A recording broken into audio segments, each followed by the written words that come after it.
Hey, sweetie. Y'all comfy? Ready to get started? All right. Where are we? Chapter 8. That's right. Colonel Fitzwilliam's manners were very much admired at the parsonage, and all the ladies all felt that he must add considerably to the pleasure of their engagements at Rosings. It was some days, however, before they received any invitation thither, for while there were visitors in the house, they could not be necessary. And it was not until Easter Day, almost a week after the gentlemen's arrival, that they were honored by such an attention, and then they were merely asked on leaving church to come there in the evening. For the last week they had seen very little of either Lady Catherine or her daughter. Colonel Fitzwilliam had called at the parsonage more than once during the time, but Mr. Darcy had only seen at church. The invitation was accepted, of course, and at a proper hour they joined the party in Lady Catherine's drawing-room. Her ladyship received them civilly, but it was plain that their company was by no means so acceptable as when she could get nobody else, and she was, in fact, almost engrossed by her nephews, speaking to them, especially to Darcy, much more than to any other person in the room. Colonel Fitzwilliam seemed really glad to see them. Anything was a welcome relief to him at Rosings, and Miss Collins's pretty friend had moreover caught his fancy very much. He now seated himself by her and talked so agreeably of Kent and Hertfordshire, of travelling and staying at home, of new books and music, that Elizabeth had never been half so well entertained in that room before, and they conversed with so much spirit and flow as to draw the attention of Lady Catherine herself, as well as Mr. Darcy. His eyes had been soon and repeatedly turned towards them with a look of curiosity, and that her ladyship after a while shared the feeling was more openly acknowledged, for she did not scruple to call out, "What is it you are talking of? What are you telling Mrs. Bennet? Let me hear what it is." "We are speaking of music, madam," said he, when no longer able to avoid a reply. "Of music? Then pray speak aloud. It is of all subjects my delight. I must have my share in the conversation if you are speaking of music. There are few people in England, I suppose, who have more true enjoyment of music than myself, or a better natural taste. If I had ever learnt, I should have been a great proficient, and so would Anne, if her health had allowed her to apply. I am confident that she would have performed delightfully. How does Georgiana get on, Darcy?" Mr. Darcy spoke with affectionate praise to his sister's proficiency. "I am very glad to hear such a good account of her," said Lady Catherine. "And pray tell her from me that she cannot expect to excel if she does not practice a great deal." "I assure you, madam," he replied, "that she does not need such advice. She practices very consistently." "So much the better. It cannot be done too much, and when I next write to her, I shall charge her not to neglect it on any account. I often tell young ladies that no excellence in music is to be acquired without constant practice. I have told Mrs. Bennet several times that she will never play really well unless she practices more, and though Miss Collins has no instrument, she is very welcome, as I have often told her to come to Rosings every day and play on the pianoforte in Miss Jenkinson's room. She would be in nobody's way, you know, in that part of the house." Mr. Darcy looked a little ashamed of his aunt's ill-breeding, and made no answer. When coffee was over, Colonel Fitzwilliam reminded Elizabeth of having promised to play to him, and she sat down directly to the instrument. He drew a chair near her. Lady Catherine listened to half a song and then talked, as before, to her other nephew, till the latter walked away from her, and moving with his usual deliberation towards the pianoforte, stationed himself so as to command a full view of the fair performer's countenance. Elizabeth saw what he was doing, and at the first convenient pause, turned to him with an arch smile and said, "You mean to frighten me, Mr. Darcy, by coming in all this state to hear me. But I will not be alarmed, though your sister does play so well. There is a stubbornness about me that never can bear to be frightened at the will of others. My courage always rises with every attempt to intimidate me. I shall not say that you are mistaken, he replied, because you could not really believe me to entertain any design of alarming you, and I have had the pleasure of your acquaintance long enough to know that you find great enjoyment in occasionally professing opinions which, in fact, are not your own. Elizabeth laughed heartily at this picture of herself and said to Colonel Fitzwilliam, "Your cousin will give you a very pretty notion of me, and teach you not to believe a word I say. I am particularly unlucky in meeting with a person so well able to expose my real character in a part of the world where I had hoped to pass myself off with some degree of credit. Indeed, Mr. Darcy, it is very ungenerous in you to mention all that you knew to my disadvantage in Hertfordshire, and, give me leave to say, very impolitic too, for it is provoking me to retaliate, and such things may come out as will shock your relations to hear." "I am not afraid of you," said he smilingly. "Pray, let me hear what you have to accuse him of," cried Colonel Fitzwilliam. "I should like to know how he behaves among strangers." "You shall hear, then, but prepare yourself for something very dreadful. The first time of my ever seeing him in Hertfordshire, you must know, was at a ball, and at this ball, what do you think he did? He danced only 4 dances. I'm sorry to pain you, but so it was. He danced only 4 dances, though gentlemen were scarce, and, to my certain knowledge, more than one young lady was sitting down in want of a partner. Mr. Darcy, you cannot deny the fact." "I had not at that time the honor of knowing any lady in the assembly beyond my own party." "True, and nobody can ever be introduced in a ballroom. Well, Colonel Fitzwilliam, what do I play next? My fingers wait your orders." "Perhaps," said Darcy, "I should have judged better had I sought an introduction, but I am ill qualified to recommend myself to strangers." "Shall we ask your cousin the reason of this?" said Elizabeth, still addressing Colonel Fitzwilliam. "Shall we ask him why a man of sense and education who has lived in the world is ill qualified to recommend himself to strangers?" "I can answer your question," said Fitzwilliam, "without applying to him. It is because he will not give himself the trouble." "I certainly have not the talent which some people possess," said Darcy, "of conversing easily with those I have never seen before. I cannot catch their tone of conversation or appear interested in their concerns, as I often see done." "My fingers," said Elizabeth, "do not move over this instrument in the masterly manner which I see so many women's do. They have not the same force nor rapidity, and do not produce the same expression. But then I have always supposed it to be my own fault, because I would not take the trouble of practicing. It is not that I do not believe my fingers as capable as any other woman's of superior execution." Darcy smiled and said, "You are perfectly right. You have employed your time much better. No one admitted to the privilege of hearing you can think anything wanting. We neither of us perform to strangers." Here they were interrupted by Lady Catherine, who called out to know what they were talking of. Elizabeth immediately began playing again. Lady Catherine approached, and after listening for a few minutes, said to Darcy, "Mrs. Bennet would not play at all amiss if she practised more, and could have the advantage of a London master.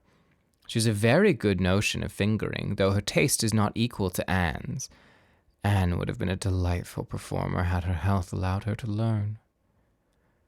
Elizabeth looked at Darcy to see how cordially he assented to his cousin's praise, but neither at that moment nor at any other could she discern any symptom of love, and from the whole of his behavior to Mrs. de Bourgh, she derived this comfort from Mrs. Bingley, that he might have just been as likely to marry her had she been his relation.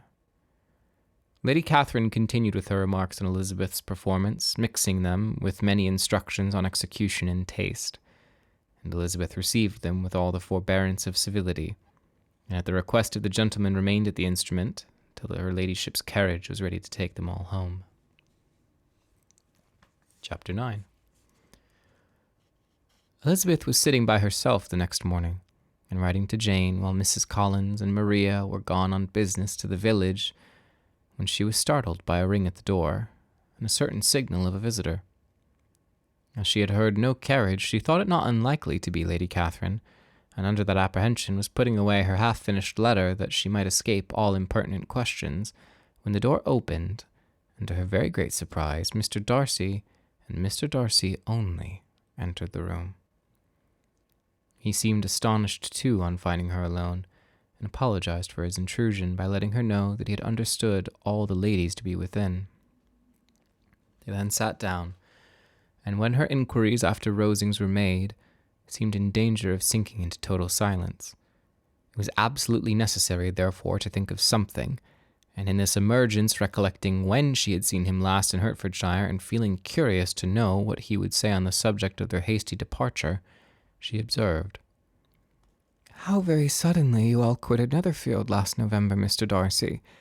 It must have been a most agreeable surprise to Mr. Bingley to see you all after him so soon, for, if I recollect right, he went but the day before. He and his sisters were well, I hope, when you left London?" "Perfectly so, I thank you." She found that she was to receive no other answer, and after a short pause added, "I think I have understood that Mr. Bingley has not much idea of ever returning to Netherfield again." "I have never heard him say so, but it is probable that he may spend very little of his time there in the future. He has many friends, and he is at a time of his life when friends and engagements are continually increasing." "If he means to be but little at Netherfield, it would be better for the neighborhood that he should give up the place entirely, for then we might possibly get a settled family there. But perhaps Mr. Bingley did not take the house so much for the convenience of the neighborhood as for his own, and we must expect him to keep or quit it on the same principle." "I should not be surprised," said Darcy, "if he were to give it up as soon as any eligible purchase offers." Elizabeth made no answer. She was afraid of talking longer of his friend, and, having nothing else to say, was now determined to leave the trouble of finding a subject to him. He took the hint and soon began with, "This seems a very comfortable house. Lady Catherine, I believe, did a great deal to it when Mr. Collins first came to Hunsford." "I believe she did, and I am sure she could not have been bestowed her kindness on a more grateful object." "Mr. Collins appears very fortunate in his choice of a wife." "Yes, indeed. His friends may well rejoice in his having met with one of the very few sensible women who would have accepted him, or have made him happy if they had. My friend has an excellent understanding, though I am not certain that I consider her marrying Mr. Collins as the wisest thing she ever did. She seems perfectly happy, however, and in a prudential light it is certainly a very good match for her." "It must be very agreeable to her to be settled within so easy a distance of her own family and friends." "An easy distance, you call it? It is nearly 50 miles. "And what is 50 miles of good road? Little more than half a day's journey. Yes, I call it a very easy distance." "I should never have considered the distance as one of the advantages of the match," cried Elizabeth. "I should never have said Mr. Collins was settled near her family." "It is proof of your own attachment to Hertfordshire. Anything beyond the very neighborhood of Longbourn, I suppose, would appear far." As he spoke, there was a sort of a smile, which Elizabeth fancied she understood. He must be supposing her to thinking of Jane and Netherfield, and she blushed as she answered, "I do not mean to say that a woman may not be settled too near her family. The far and the near must be relative and depend on many varying circumstances." Where there is fortune, to make the expense of traveling unimportant, distance becomes no evil. But that is not the case here. Mr. and Miss Collins have a comfortable income, but not one such as will allow a frequency of journeys.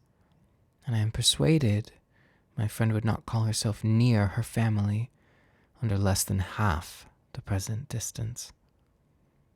Mr. Darcy drew his chair a little towards her and said, "You cannot have a right to such very strong local attachment. You cannot have been always at Longbourn." Elizabeth looked surprised. The gentleman experienced some change of feeling.